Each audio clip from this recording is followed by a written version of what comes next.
Hello, dear friends. It's Carly and happy Monday. So excited to be welcoming you into another week. We are here into the first full week of May, and there is what I feel like is a significant speeding up of the energy that basically we have been in kind of a prolonged holding pattern where even as the sun and Mercury went through Aries, which normally would be where we kind of wake up into our new energy for the year, there are still so many planets in Pisces that we're having this extended winter. And here this week on May 2nd, we have Venus moving on out of Pisces and into Aries. And that is contributing to this speeding up of the energy. I would say Mercury moving into Gemini is also contributing to this speeding up.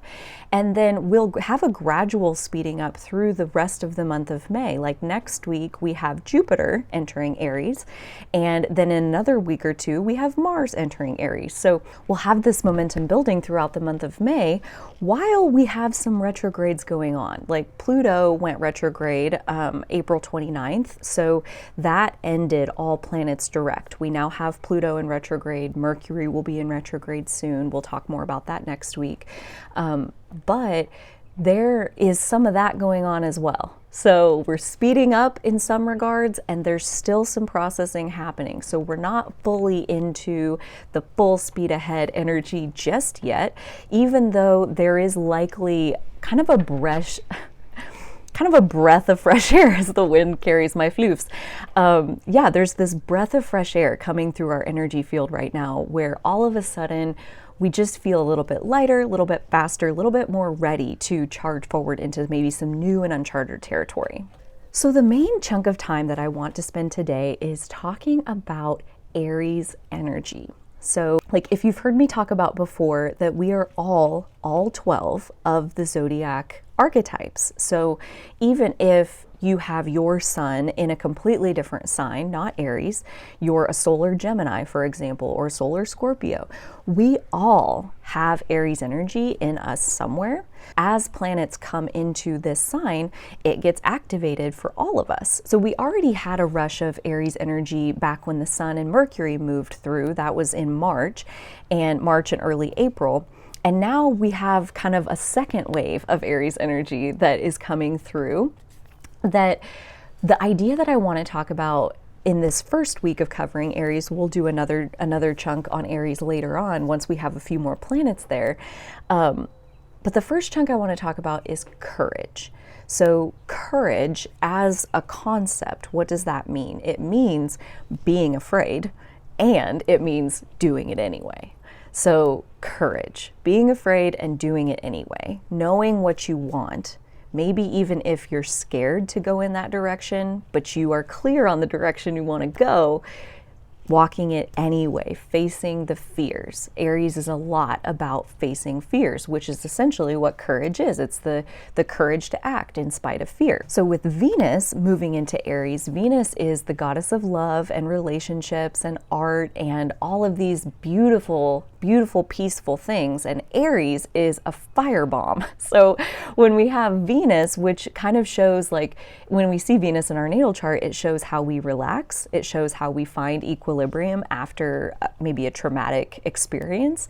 And Venus in Aries finds equilibrium through loud stimuli, loud music, vigorous exercise, really blowing the cobwebs out, so to speak, where you are immersing your five senses in loud, fast, action-packed stimuli. And this is even more noticeable coming off of Venus in Pisces. So Venus has been in Pisces for about the last month, and that is almost as quiet as Venus gets, right? Like Venus in Pisces wants to just melt into the non-physical energy that is all things. So that's a very, very, very subdued place for Venus to be, and Venus is very happy there. Venus is actually in its detriment when it's in Aries just because it rules Libra, and Aries is the sign opposite. And where Venus is about relationships, Venus in Aries is actually quite allergic to people pleasing. And when you think about a healthy relationship, maybe a harmonious relationship is a better way to say it, there's a certain amount of people pleasing that has to go on to keep the peace. And Venus in Aries is not good at keeping the peace. That should not be their job.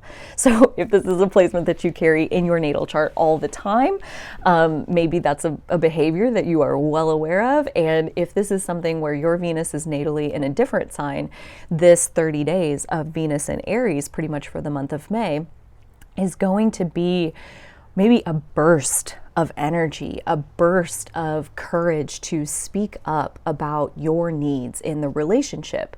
Aries can get a little bit of a bad reputation for being self-centered or selfish, but it truly is the sign of the self. The opposite of Aries, the opposite sign, is Libra. So that's the relationship axis. Aries is where we are having a relationship with ourselves, and Libra is where we're having relationships with others, whether that's business relationships, friendships, parent-child, spouses, like all kinds of relationships fall under that Libra umbrella. So when it comes to Aries and that relationship with ourself, it really is about honoring yourself. And you think about it, you don't need outside input to do that. You don't need somebody else to tell you who you are and what you want. You know that. It bubbles up like lava from underneath a volcano. Like, it's natural. It's just in there. Like, who your soul came to be is in there.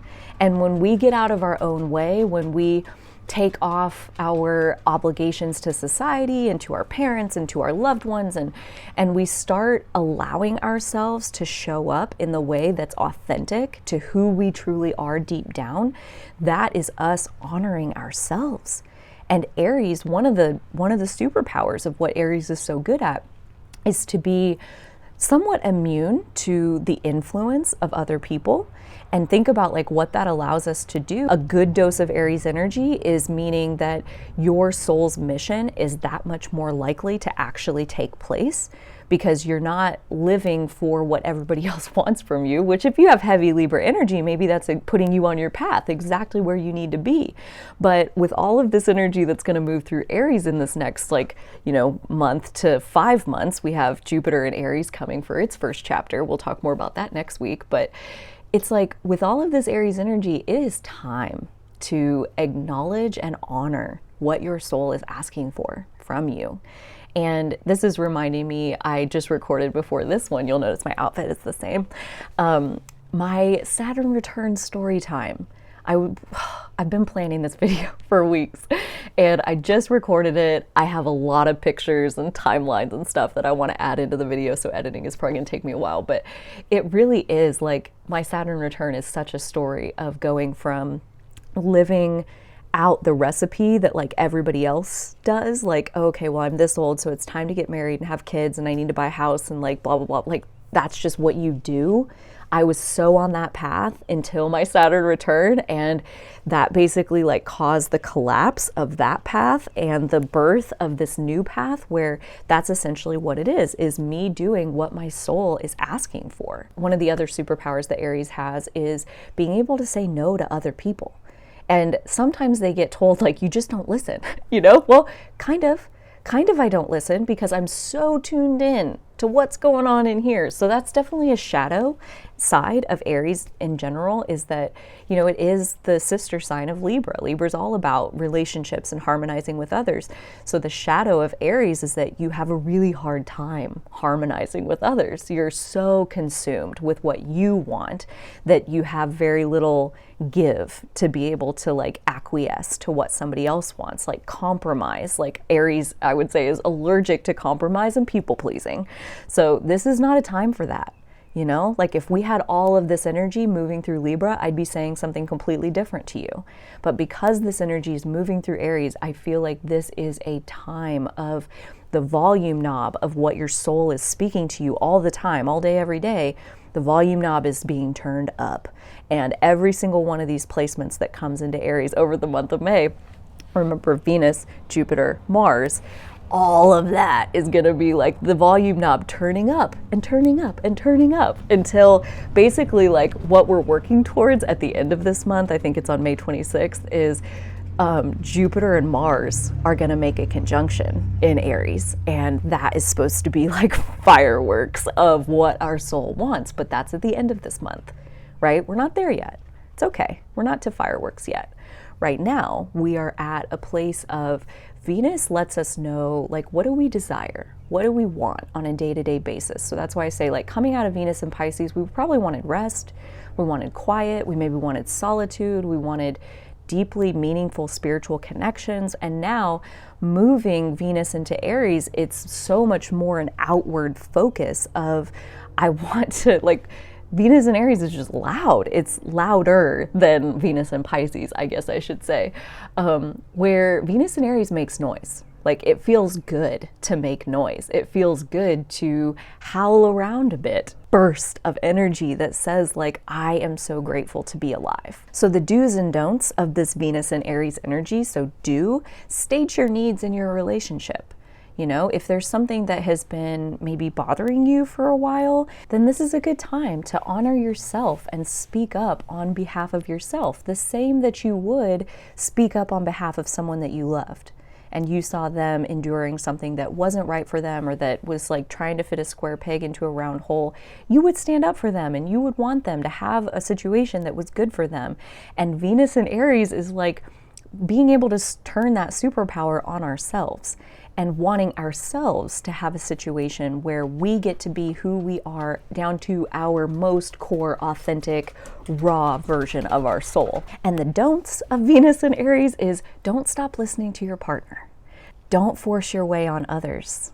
You know, like, these are the shadows of Venus in Aries, is thinking that my way is the way for everyone. No, it's not. And that, you know, this is all about me. That this is everything is what I want. And, you know, that's where Venus in Aries can be in its detriment, because relationships clearly don't work like that. Relationships are give and take. You know, sometimes you're the giver, sometimes you're the taker. And if you want the relationship to last, it has to be some of both of those. The gifts of Aries are claiming what's rightfully yours. So, like, you're alive. You're here. I'm assuming, at least if you're watching this video, you're here. So, like, you have things that you are deserving of and entitled to, like your own survival and your own thriving and getting to live out the mission that sent your soul forward into this life. You are entitled to all of these things simply because you're alive. So Venus in Aries, like, it just kind of like gives us that boost and that greater likelihood of being able to claim those things for real in our life. And remember, it's going to be kind of a gradual progression of all of these planets coming into Aries. Like, I would imagine right now, it's very much like Venus coming into Aries will be stirring up the dust a bit. It'll make us a little bit more aware where we are living things that are out of alignment with ourselves, kind of giving us some of that clarity that then as Jupiter comes into Aries, and especially as Mars then enters right behind, that all of that added power is going to be added into the direction that Venus in Aries is kind of helping us to get started already this week. So really, for the entire month of May, we're basically looking forward to May 26th, where I put the chart here on the screen so you can see. It's like an Aries palooza of like all of these planets, both benefics, and the sign and the planet that rules Aries, which is Mars, and the moon, all being there on the same day. So I personally am really looking forward to this day. I have it marked on my calendar and everything. But if you're feeling at all foggy in terms of like, okay, yes, I can see what I want. I can see that this situation that I'm in isn't fully right for me, but I don't know how to fix it. I don't know what to do. Like, if that's where you're at, like foggy on where is even the path forward from here, that's okay. I think that's par for the course, as far as we do still have a ton of planets in Pisces. And so like one at a time, they're going to be moving to Aries. And with every single one of those ingresses, the fog will subside, and in its place we'll have fire that, you know, every single planet's like a little bit of kerosene on the fire kind of thing. Like the fire will replace the fogginess naturally as we have this shift of energy into Aries. So I'm especially looking forward to May 26th, but I would imagine that, you know, Jupiter will be here for 5 months. It retrogrades back into Pisces for a couple months, and then it has a second 5-month chapter that takes us clear into next year, into the middle of next year, 2023. And so these changes that you may be feeling, I think my bottom line that I want to leave you with is it's not for us to know how to make the changes right now. Like, you don't need to know the how in order to know what you want, in order to get really clear on who you are and what is your intention, what is your direction in this world, who do you want to be, how do you want to show up, and just knowing that is enough for right now. And last but not least, I do want to pass along a tidbit that I heard on the Astrology podcast about an upcoming free astrology summit called the Emerging Astro Summit. I'm going to put the details down in the description box. If you want to register, it's totally free to watch the live webinar that they're going to host on May 21st, which is a Saturday. And then if you did register, you get free access for 24 hours to the recordings. So on May 22nd, you could watch the recordings for free. They also sell a full access pass where you can have like a lifetime access to the recordings. I don't think I'm going to buy that. I'm just going to do the free version. And I most likely will watch the replay on Sunday versus attending live on Saturday, because it's in Pacific time. I think it's from like 1 to 10 p.m. Central time would be for me. So I'm a morning guy, so I'll watch it the next day, but I did want to share because that seems really cool. And there's 5 different emerging astrologers presenting at this summit, and just a good opportunity to get a few different perspectives and maybe a couple nuggets of wisdom out of there and insight. So yeah, maybe join me at that if that sounds like something that's fun for you. The link is in the description box. I hope you have a tremendous week. Enjoy this slightly faster paced energy, and I will be back next week with another astrology energy update. Thank you so much. Take such good care of yourselves, and so will I.